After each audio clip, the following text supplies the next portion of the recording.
नमस्कार, आप देख रहे हैं आज तक। आपके साथ मैं हूं सईद अंसारी। कोरोना के खिलाफ जंग में देश में लॉकडाउन का चौथा फेज आज से शुरू हो चुका है, लेकिन मजदूरों के चलने का सिलसिला अभी भी लगातार जारी है। बिहार के वैशाली में जो मजदूर दूसरे राज्यों से लौटे हैं, वहां अधिकारियों की लापरवाही सामने आई है। जिन्हें क्वारंटीन सेंटर में जाना चाहिए था, उन्हें बीच रास्ते में उतार दिया गया। बिहार के वैशाली से हमारे संवाददाता रोहित सिंह की ये एक्सक्लूसिव रिपोर्ट।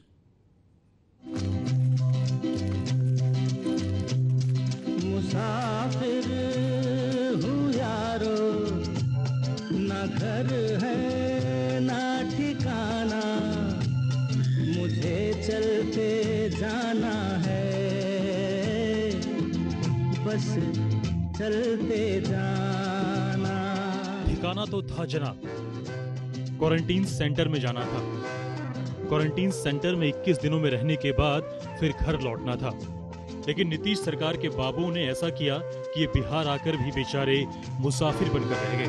मुसाफिर हूँ यारो, ना घर है ना ठिकाना, मुझे चलते। अहमदाबाद में 12 साल तक कारपेंटर का काम करने वाले मानदेव पासवान की रोजी रोटी छिन गई, तो श्रमिक एक्सप्रेस से करीब 1900 किलोमीटर की दूरी तय करके बरौनी आए। यहाँ पर मेडिकल जांच हुई, उसके बाद राज्य सरकारी की बस वैशाली की तरफ चल पड़ी। वैशाली के अंजनी गांव के रहने वाले पासवान को इस बात की उम्मीद थी कि उन्हें अपने प्रखंड के क्वारंटीन सेंटर में रखा जाएगा, लेकिन हाजीपुर पहुंचते ही रास्ते में ही बस ड्राइवर ने उतार कर घर जाने को कह दिया। हम सबको ले ही गया, नहीं गया तो हम सब कैसे चले जाते अपने आप? नहीं लेके जाएगा। नहीं, आप लोग कुछ उतार दिया रास्ते? रास्ते में उतार दिए गए। गांव में भी आप लोग आपकी एंट्री हो पाई है? गांव में एंट्री भी नहीं हुआ, तभी मैं बाहर भी रहता हूँ अपना बगीचे में। पहले अधिकारियों की लापरवाही और फिर गांव में बहिष्कार। हमारे संवाददाता रोहित सिंह वैशाली में जैसे जैसे आगे बढ़ रहे थे, लापरवाही के निशान मिलते जा रहे थे। आज तक की टीम की मुलाकात वैशाली के राजपाकर के रहने वाले धर्मेंद्र कुमार और उनके परिवार से हुई। तमिलनाडु से श्रमिक एक्सप्रेस के जरिए बिहार तो ये परिवार आ गया, सरकारी बस से इन्हें अपने जिले में भी भेजा गया। लेकिन हैरान करने वाली बात यह है कि जिला मुख्यालय हाजीपुर में आधी रात को बस ड्राइवर ने पूरे परिवार को बीच सड़क पर उतार दिया। तो ये कहाँ से आप लोग आ रहे हैं अभी? अभी तमिलनाडु से आ रहे हैं। तमिलनाडु से? तो ये पैदल आप लोग जा रहे हैं? वहाँ पर बस से उतार दिया था। कहाँ पे उतार दिया? मेन रोड पे। कितना दूर पहले उतार दिया? कितना दूर चले अभी? हो गया 1 घंटा। 1 घंटे से पैदल चल रहे हैं? तो ये सेंटर तक लाने के लिए आप लोग को बस नहीं पहुँचाया? नहीं पहुँचाया। बाहर से आने वाले श्रमिकों के लिए नीतीश सरकार ने क्वारंटीन सेंटर में रहने का बंदोबस्त और नियम बनाया है, लेकिन वैशाली की डीएम साहिबा अपनी नाकामियों का ठीकरा बेचारे मजदूरों के मत्थे मढ़कर जानकारी लेने का जाल बुन रही हैं। प्रथम दृष्टया जो है उतार देने की बात गलत सिद्ध हो रही, क्योंकि 47 लोग डीआरसीसी में रजिस्टर कराए हैं। अगर ये कहीं से उतर गए हैं या भाग गए हैं, इस तरह का जानकारी है तो उसका हम लोग देख लेते हैं। इतना भर कहने से वैशाली की डीएम और एसपी का काम खत्म हो जाता है। इन्हीं 2 लोगों के कंधों पर वैशाली जिले में कोरोना के संक्रमण काल में आने वाले लोगों को क्वारंटीन सेंटर में पहुंचाने की जिम्मेदारी है, कानून व्यवस्था को दुरुस्त करने का जिम्मा है। लेकिन सबसे बड़ा सवाल है कि जब श्रमिक मुख्यालय पहुंच रहे थे तो उन पर नजर रखने के लिए डीएम मौजूद क्यों नहीं थी? प्रवासी मजदूरों को बीच रास्ते में उतारने के मामले में लापरवाही वैशाली एसपी डॉक्टर गौरव मंगला पर बनती है। पुलिस ने उन्हें घर जाने से क्यों नहीं रोका? सरकार के ऊपर आरोप लग रहे हैं कि जब ये प्रवासी मजदूर ट्रेन से आ रहे हैं और जब स्टेशन पर उतरते हैं और जब इन्हें अपने गृह जिले ले जाया जाता है क्वारंटाइन में रखने के लिए, तो इसी दौरान कई सारे प्रवासी मजदूरों को सड़क पे ही छोड़ दिया गया है, यानी बस से उतार दिया गया है, उन्हें क्वारंटाइन केंद्र नहीं ले जाया गया है। बिहार में सरकारी बाबूगिरी की लापरवाही की फहरिस्त लंबी है। हमारे संवाददाता रोहित सिंह जब वैशाली के पहाड़पुर गांव पहुंचे तो जो लोगों ने बताया उसे सुनकर तो यही लगा कि सीएम नीतीश के सारे प्लान पर उनके अधिकारी ही मट्ठा डालने में जुटे हैं। दिल्ली और नागपुर जैसे रेड जोन से पैदल और ट्रक के जरिए महेश, सुबोध, मनोज, विक्की जैसे मजदूर पहुंचे। क्वारंटीन केंद्र पर मौजूद अधिकारियों ने इनसे एक घोषणा पत्र पर हस्ताक्षर करवा लिया और फिर इन्हें 14 दिन के लिए होम क्वारंटाइन में भेज दिया। लेकिन वैशाली के पहाड़पुर गांव के लोगों ने इन्हें गांव में घुसने नहीं दिया। अब ये सभी गांव के बाहर ही खानाबदोश की जिंदगी जीने को मजबूर हैं। महेश, ये बताइए कहाँ से आप आए हैं? हम आए हैं नागपुर से। नागपुर से कब आए? कल आए हैं, चेक करवाए। कल आए हैं? हाँ। तो आप चेक करवाने के लिए गए थे केंद्र पर? हाँ, गए। तो क्या हुआ वहाँ? क्या तो आप केंद्र में रहने के लिए गए थे या क्या के लिए? बोले हैं कि जो आप लोग ठीक है, ऐसा बात नहीं है, भी अपना इज्जत अथी से रहना चाहते हैं तो अपना घर जा सकते हैं। आखिर इस सच्चाई से अधिकारी क्यों मुंह मोड़ रहे हैं?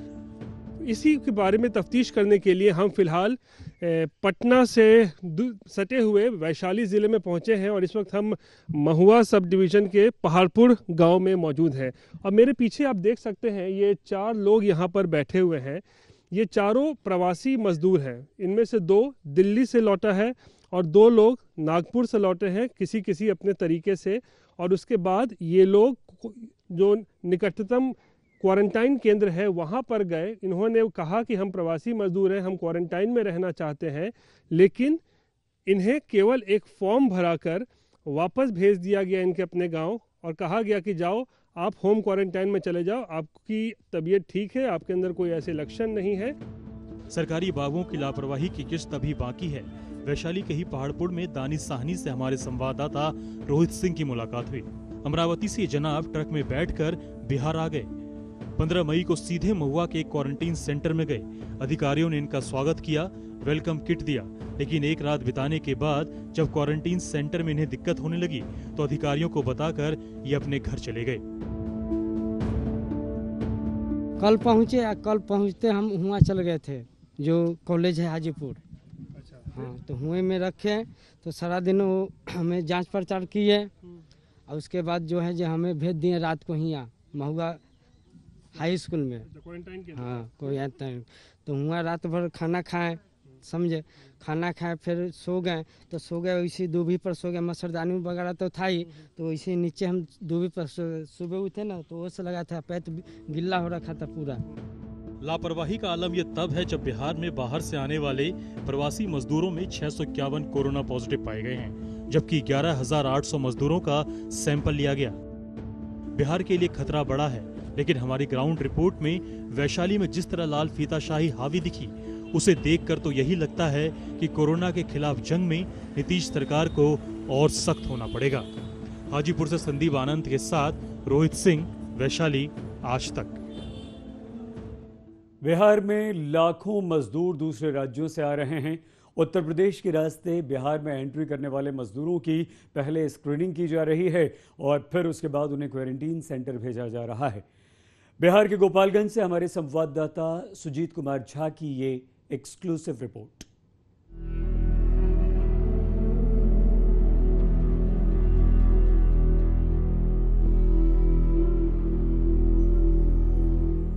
कोई हरियाणा से आ रहा है तो कोई यूपी से, कोई महाराष्ट्र से तो कोई दिल्ली से। लगता है सारे रास्ते बिहार की तरफ ही मुड़ गए हैं। मजदूरों की इसी त्रासदी का जायजा लेने आज तक की टीम ऐसे ही रास्ते पर निकल पड़ी। हमारे संवाददाता बिहार के गोपालगंज के रास्ते में निकले तो प्रवासी मजदूरों का सैलाब दिखा।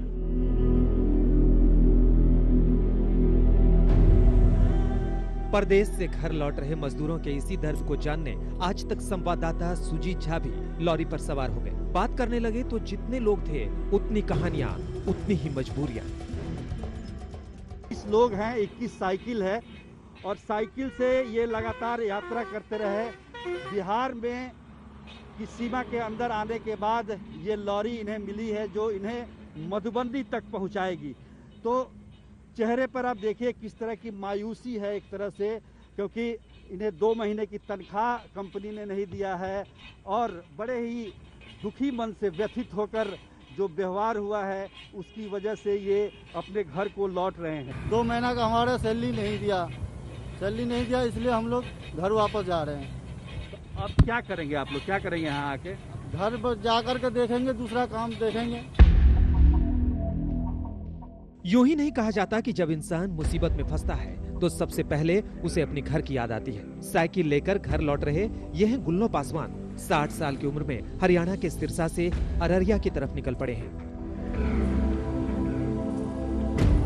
जिस मालिक के यहाँ काम करते थे उसने जब दाना पानी बंद कर दिया तो अपनी जमा पूंजी से 4000 रुपए में साइकिल खरीदी और किस्मत की लकीर खुद खींचने रास्ते पर निकल पड़े। हमारे परिवार को राशन नहीं मिला है, कुछ नहीं राशन मिला है, नहीं पैसा वैसा कुछ नहीं मिला। हमारे बाल बच्चा बहुत परेशान है। फिर हमको फोन के द्वारा बताया कि आप आइए किसी तरह, और आप आने के बावजूद जो है कोई न कोई मसला हल होगा, तो फिर हम वहाँ से चलते।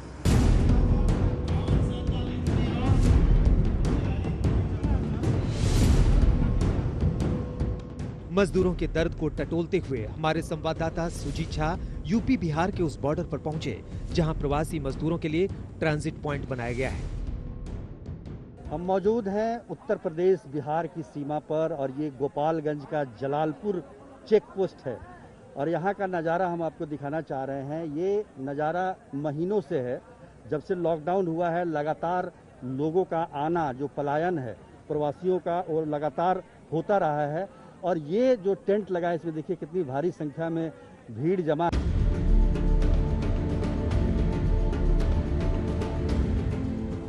गोपालगंज के जलालपुर के ट्रांजिट पॉइंट पर जब हमारे संवाददाता सुजीत झा पहुंचे तो वहां भारी भीड़ थी। बाहर से आने वाले मजदूरों को बिहार की सीमा में एंट्री से पहले कई तरह की प्रक्रिया का पालन करना पड़ता है। सबसे पहले रजिस्ट्रेशन होता है, फिर स्क्रीनिंग के बाद क्वारंटीन में जाने की मुहर लगाई जाती है। वहां से उन्हें ब्लॉक के क्वारंटीन सेंटर भेज दिया जाता है। बाहर से आने वाले मजदूरों की संख्या इतनी है कि 140 के करीब बसें लगातार सड़कों पर दौड़ रही हैं। हालांकि कई लोगों को अपनी शिकायतें भी हैं। गुड़गांव से हम लोग ऐसे आए हैं, किसी के पास पैसे नहीं था, मोबाइल बेच के हम लोग गुड़गांव से यहाँ आए हैं। मुश्किल है तो गरीब आदमी को कौन देखने वाला है? अब बच जा रहे हैं पैदल, वहाँ भी रहते, वहाँ भी खाने पीने कुछ नहीं था तो क्या करेंगे, पैदल जा रहे हैं किसी तरह। इसी ट्रांजिट पॉइंट पर मिल गए बिहार के डीजीपी गुप्तेश्वर पांडे। ये कोरोना वॉरियर की तरह हालात का जायजा लेते दिखे। हमारा सिपाही जब अपनी जान देने के लिए खड़ा है तो हम भय से अपने घर में बैठे रहेंगे तो मेरी लीडरशिप चलेगी क्या? बोलेंगे लोग घर से भाषण देते हैं, तो मेरा सिपाही, मेरा थानेदार, मेरा जमादार, मेरा एसपी सब देख रहा है कि नहीं, डीजी साहब खुद भी मोर्चे पर हमारे सिपाही के साथ खड़े हैं, तो हमारे लोगों का मनोबल बढ़ता है। हम घर में कैसे रह सकते? ये देश की बदकिस्मती कहिए या फिर सियासत का खेल, जिनके बुलंद हाथों से हरियाणा संवरा, जिनकी कारीगरी से सूरत चमका, जिनके हौसले से मुंबई दमका, जिनके फौलादी इरादों से दिल्ली का नजारा बदला, आज उनके हाथ खाली हैं। जिन राज्यों को इन मजदूरों ने अपने खून पसीने से संवारा, उन्हीं राज्यों के गैर जिम्मेदाराना रवैये ने बिहार के लाखों मजदूरों को बेसहारा कर दिया। अब इन्हें अपने राज्य से ही आस है। फिलहाल ये मजदूर बिहार आकर सुकून महसूस कर रहे हैं, वैसे ही जैसे मां की छांव में आ गए हों और इनके सारे दर्द खत्म हो गए हों। सुजीत झा, गोपालगंज, आज तक। बेहद परेशान है ये मजदूर परेशान है मजदूर, और मजदूरों की ये स्थिति सिर्फ बिहार तक ही नहीं सिमटी हुई है। उत्तर प्रदेश, पश्चिम बंगाल में भी मजदूर बेजार हो चुके हैं। कई जगहों पर जब हमारी टीम को मजदूरों के दर्द और तकलीफों का पता चला तो उन्हें हमारे संवाददाताओं ने फौरन मदद भी की है। 40 डिग्री से ऊपर तापमान, चिलचिलाती धूप, प्यास इतनी कि जान निकल जाए। मजदूरों की इस बेबसी को देखकर हमारी संवाददाता मनोज्ञा लोईवाल ने लोगों को पीने का पानी मुहैया करवाया। लेकिन ये सफर लंबा था, लिहाजा हजारों हजार प्रवासी मजदूरों का काफिला थोड़ी देर के लिए आराम के बाद फिर से निकल पड़ा अपने अपने राज्यों की तरफ। चिलचिलाती धूप और पेट में भूख, लेकिन उससे भी कदम नहीं थम रहे हैं। मैं इस समय हूँ उन मजदूरों के साथ जो लगातार 1500 किलोमीटर का सफर तय कर चुके हैं, कभी गाड़ी में, कभी पैदल, और ये समझ नहीं पा रहे हैं कि ये सफर कब खत्म होगा। अभी भी घर कम से कम 400 किलोमीटर दूर है। इन मजदूरों की जितनी मदद की जाए उतनी ही कम है। लखनऊ में भी जब मजदूर बुरे फंस गए तो आज तक संवाददाता कुमार अभिषेक मदद के लिए आगे आए। लखनऊ प्रशासन से बिहार यूपी के मजदूरों के लिए बसों का प्रबंध करवाया और लोगों को अपने अपने ठिकानों पर भिजवाया। ये बस खराब हुई शहीद पथ पर, जो कि मथुरा से आ रही थी। प्रशासन ने दूसरी बस मंगवाई है और बाकायदा इन लोगों को शिफ्ट किया जा रहा है। ये देर रात को चले थे, लेकिन बिहार और पूर्वी उत्तर प्रदेश के लोग हैं और ये लोग अपने घरों को जा रहे हैं। लेकिन जिस तरीके से सरकार ने ये कह दिया कि अब किसी को पैदल नहीं चलना, तो अब हमारे संवाददाताओं को जहां भी इस तरह के मजदूर मिल रहे हैं वो उनकी मदद कर रहे हैं और आज तक ऐसे तमाम मजदूरों की मदद में आगे आ रहा है। देखते रहिए आज तक।